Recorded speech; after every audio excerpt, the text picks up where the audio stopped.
on Myanmar. I know that the Secretary General made the statement that he made, but since then there are reports of villages that people have been chased out of being burned to the ground, and there are also some reports of landmines placed by the Myanmar military on the border with Bangladesh. So I wanted to know if the UN is aware of these reports, and also, and I honestly might have missed it, but has the Secretary General actually placed any phone call to Aung San Suu Kyi, and if he has, what? As I said yesterday, he has been over the last few months in touch with Aung San Suu Kyi, both by phone and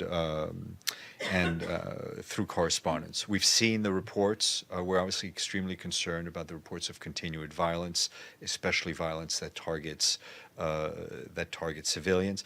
The reports of landmines is not one we can confirm, but obviously if they were to be true, those would be extremely troubling if they were to be confirmed. If you don't, I mean, when's the last time, since this is a kind of it's a fast I understand, deteriorating yeah. situation, when's the last time you spoke to her? At this point, I have no further details to share with you. Monsieur.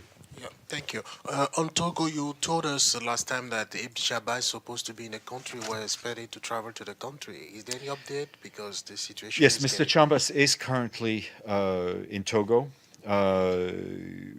where he is continuing to call for calm and encourage dialogue to resolve all outstanding issues.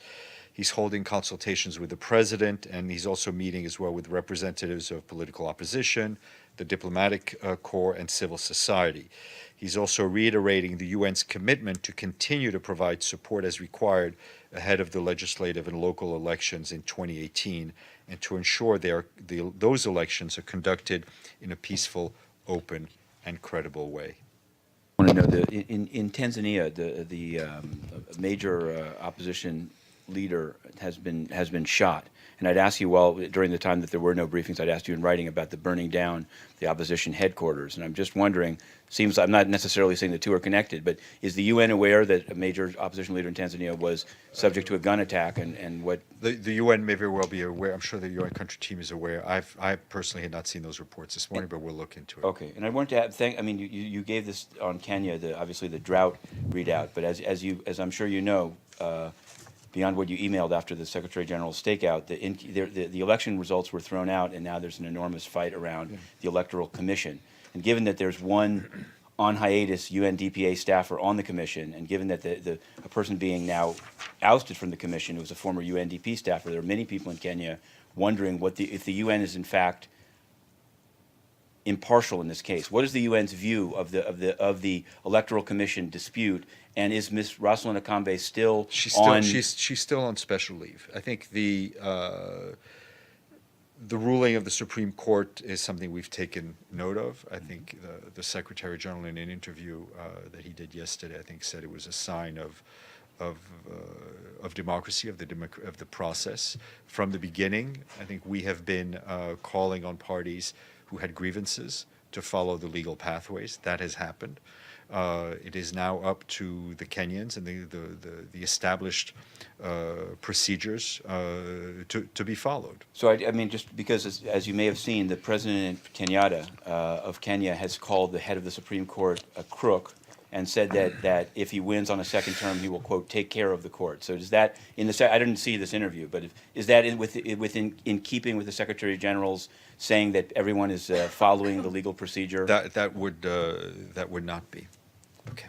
More with the Security Council now in Addis Ababa, I wanted to ask you, and maybe you'll have some, or you can get some later. What has been the UN system's involvement in both the Oromo protests and in the dispute, quite deadly dispute, between the Oromia region and the Somali region in the country? There are allegations of human rights violations by something called the Liu police. Mm-hmm. Recently, the government has banned an album launch or event by an artist, Teddy Afro. There seem to be a number of the type of issues that the UN comments on in other countries. And I wanted to know, beyond a comment, what the UN, with its presence there, actually does about any of these issues.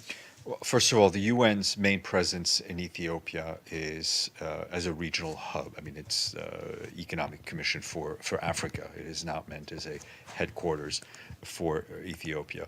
That being said, I will check with our colleagues if we have any guidance on the latest round of events in Ethiopia.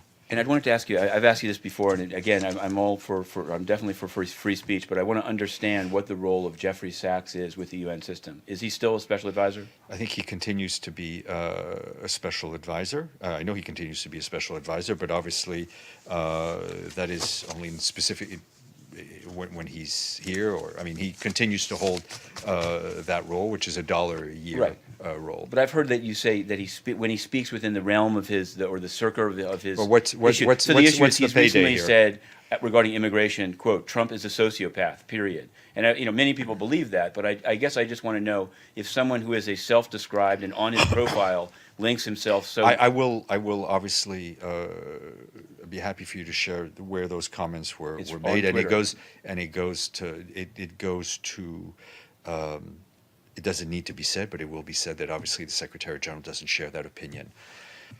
I wanted to ask you on Burundi. There's obviously been this report by the panel of inquiry saying that there may be war crimes and other crimes have been committed. So I was sort of waiting to see either DPA or Michel Kafando. Is there some response to that report? And also, I think I sent you a photograph of what purports to be Burundian soldiers inside their own country in Bujumbura in a pickup truck marked UN. And I wanted to know, I know that they have deployed to CAR, but is the UN somehow endorsing what the soldiers are doing in Bujumbura? I don't know the origin of the photo or whether it's real or not real. The point is that no country should use UN marked equipment that they may have used in a deployment peacekeeping mission in their home country. So that's that. Were you able to find on the Cameroon UNHCR staffer? You should ask UNHCR. I have.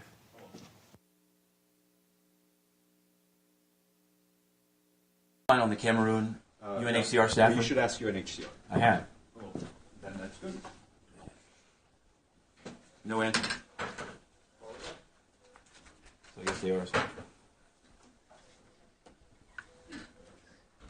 There's the UN. Their staff members call for repression and murder in Cameroon. Their trucks are used for murder in Burundi. And the spokesman shrugs.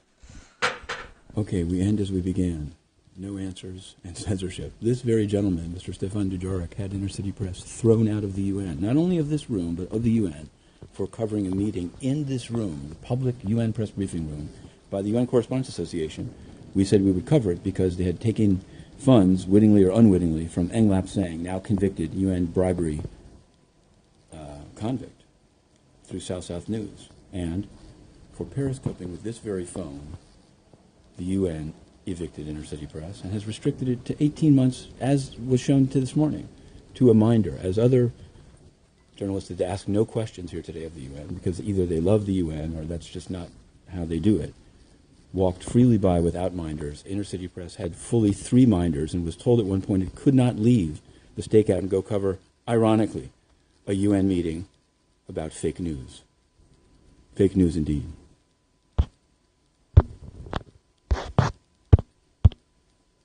Maybe it doesn't want to go down. So let's continue. Let's resume. No answer on Cameroon. Please, Cameroonians, be aware. A UNHCR staffer can call for your murder online, and the UN is fine with it. 2 days now, and counting. They've seen the pictures. We'll have more on all of these mini stories. Let's turn it around. Let's show you, if it doesn't want to turn off, this is what the UN called a secret room. It's a glass room.